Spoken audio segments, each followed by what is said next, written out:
Hello les Creepers, bienvenue sur Creepy News version 2017. En préambule, je voulais tout d'abord vous souhaiter une bonne année, en espérant que 2017 soit l'année de la concrétisation de tous vos projets, mais aussi une année pleine de jolis cauchemars. Allez, ne perdons pas de temps et voyons ce que l'actualité creepy à travers le monde nous a réservé pour ce début d'année. Apparition. Une photo plutôt étrange a fait le buzz sur Facebook durant plusieurs jours. Prise par Richard Christiansen dans la ville de Laverne en Arizona, aux États-Unis, et partagée sur les réseaux sociaux, on peut y voir une forme évoquant une sorte de créature ailée. Les premières spéculations font état d'un ange, ou même d'un démon. Cette silhouette est en effet très séduisante, et à même de faire travailler notre imagination. Cependant, comme souvent, la photographie est de qualité médiocre et au vu de l'atmosphère brumeuse, difficile de se faire un avis. S'agit-il d'une statue ou bien d'un arbre ? Autant vous dire que durant plusieurs jours, les commentaires ont fusé afin de déterminer la nature exacte de cette forme, provoquant des disputes sur la nature paranormale de cette silhouette. Pourtant, pour en avoir le cœur net, il suffisait simplement de se rendre sur le lieu où aurait été prise la photo. Eh bien, c'est ce qu'a fait une habitante de Laverne, qui a pu en effet constater qu'il y avait bien deux palmiers côte à côte. Cependant, elle indiquera sur un post Facebook que la forme de ces palmiers restait assez éloignée de la silhouette de la photo, ce qui est vrai. De plus, la photo, si elle a été bien prise sur le même lieu, ne semble pas avoir été prise exactement sous le même angle, puisque l'on ne voit pas de maison au fond, contrairement à la photo originale.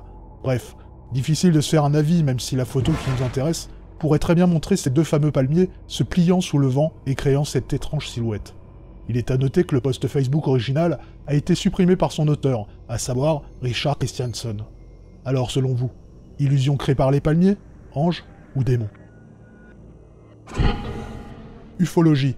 Nous partons pour le Chili où récemment une vidéo représentant un ovni très étrange a été déclassifiée par l'armée, qui malgré 2 ans de recherche n'a pas pu identifier le phénomène. Prise en novembre 2014 et d'une durée initiale de 10 minutes, cette vidéo montre ce qu'a enregistré un hélicoptère de l'armée chilienne qui était en pleine manœuvre.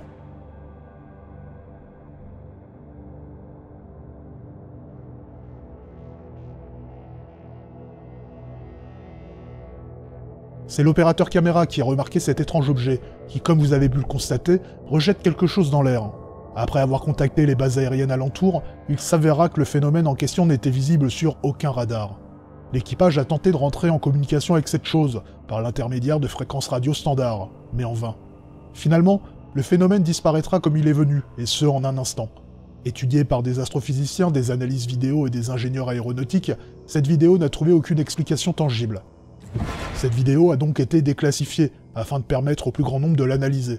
Pour ma part, je reste assez circonspect et n'ai aucune idée de ce que l'on peut voir sur ces images. Et vous, avez-vous une explication à proposer quant à la nature de cet ovni ? Insolite. J'imagine que certains d'entre vous ont déjà vu cette news, cependant je souhaitais malgré tout la partager au vu de son caractère insolite. Le 16 décembre 2016 a eu lieu un match entre le Mukara Victory Sports et le Rayon Sport, comptant pour la première division de football rwandaise. Le Mukara Victory menait 1-0. C'est alors que l'on a vu l'attaquant du Rayon Sport, Moussa Camara, jusqu'alors en difficulté pour mettre la balle au fond des filets, se diriger vers un des poteaux du but adverse et y récupérer quelque chose, déposé à l'origine par le gardien. Poursuivi par ses adversaires, il remettra quelque chose à un de ses coéquipiers côté banc et prendra un carton jaune. Il s'avéra que cet objet était en fait un gris-gris ensorcelé, déposé par les adversaires afin d'empêcher l'équipe adverse de marquer un but. Là où l'histoire prend une tournure intéressante, c'est que quelques minutes plus tard, l'équipe de Rayon Sport marquera enfin un but, grâce à un tir de Moussa Camara, le débusqueur de Gris-Gris. Ce dernier événement a cependant été pris très au sérieux par la Fédération de football rwandaise, puisqu'après une réunion extraordinaire, il a été décidé que tout joueur coupable de sorcellerie se verrait infliger une amende plutôt sévère, de 3 matchs de suspension et d'un retrait de 3 points pour le club impliqué. Plus que la peur générée par ce type de pratique, c'est plutôt l'image du football ainsi que du pays qui a tenté d'être préservée lors de cette décision, les croyances en la sorcellerie étant de leur point de vue une menace. Le vice-président de la fédération déclara d'ailleurs dans un quotidien rwandais « Puisqu'il n'y a pas de moyens scientifiques de prouver l'utilisation de la sorcellerie, ces mesures se baseront sur les rapports des arbitres et tout élément laissant penser à l'utilisation de la sorcellerie. » Fait divers. Bien que l'appellation fait divers soit une particularité française, le fait divers en tant que tel ne l'est pas. Cependant, histoire de me faire mentir, c'est bien d'une Française de 47 ans dont nous allons parler. En voyage en Thaïlande, cette Française était en visite dans le parc national de Khao Yai, au nord de Bangkok, connu pour ses nombreux crocodiles sauvages. Faisant fi de tous les panneaux avertissant de la dangerosité de certaines zones, cette Française était déterminée à réaliser un selfie avec un crocodile. Puisque la mode est au selfie, avec parfois des prises de risques de plus en plus extrêmes pour impressionner la galerie, pourquoi ne pas en réaliser un au plus près du crocodile en totale inconscience ? La fameuse touriste française s'est donc approchée du crocodile, a glissé sur le sol humide et est tombée. En se relevant, le crocodile lui a mordu la jambe. Par chance, le crocodile la lâchera et l'attaque se limitera à une grosse morsure au niveau du genou. Secourue par les gardes forestiers, elle a été transportée à l'hôpital sans que sa vie ne soit en péril.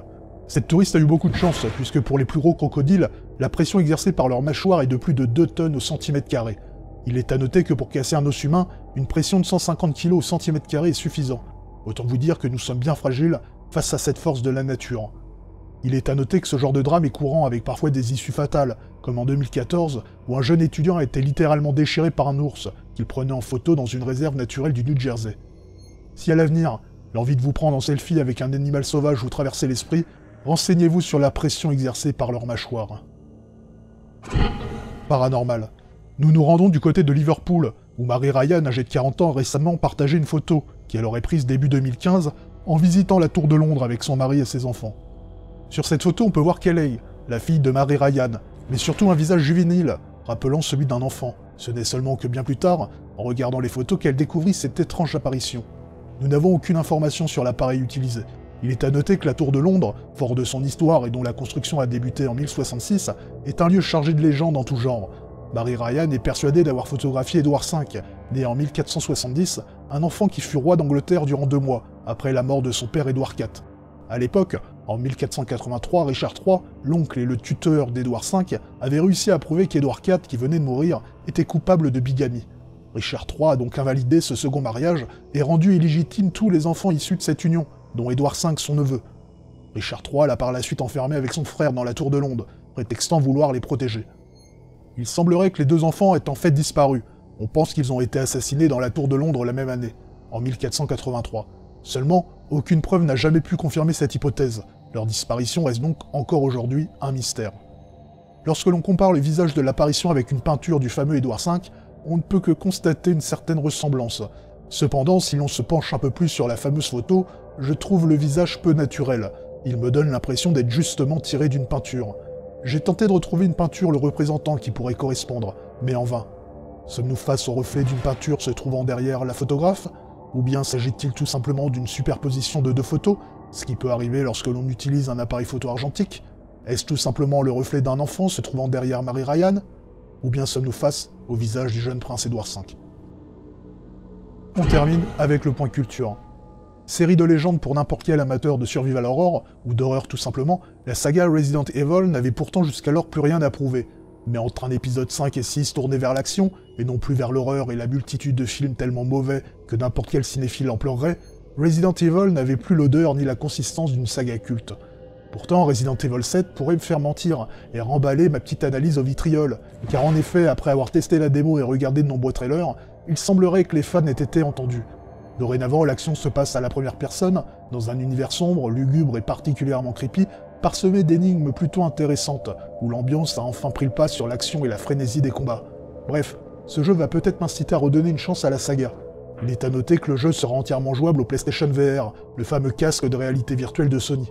Et pour avoir testé un certain nombre de jeux d'horreur chez un ami sur Oculus Rift, un autre casque de réalité virtuelle destiné au PC, vous pouvez me croire, l'immersion est incroyable, et les sentiments de peur et de pression sont décuplés.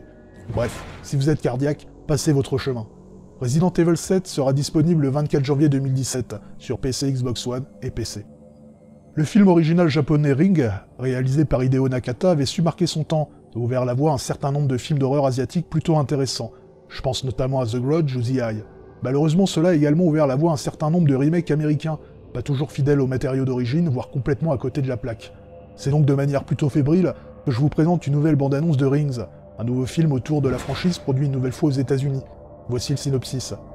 Julia est inquiète pour son petit ami Holt, qui explore la sombre légende urbaine d'une mystérieuse cassette vidéo tuant la personne l'ayant visionnée 7 jours après. Cependant, Julia se sacrifie pour le sauver, visionne la cassette et fait une terrible découverte. Il y a un film dans le film que personne n'a encore jamais découvert. C'est F. Javier Gutiérrez qui était aux manettes, et au vu des différents trailers, nous risquons d'être confrontés au pire cliché du genre. Bref, le film est prévu pour le 1er février en France, espérons au final que je sois agréablement surpris. Voilà, Creepy News c'est terminé, je vous invite à partager la vidéo si elle vous a plu, les pouces bleus et autres commentaires sont à votre convenance. Pour ne pas rater la prochaine vidéo, pensez à vous abonner ou activer la petite cloche à côté du bouton s'abonner. je vous remercie encore pour votre fidélité, et en attendant, faites de beaux cauchemars.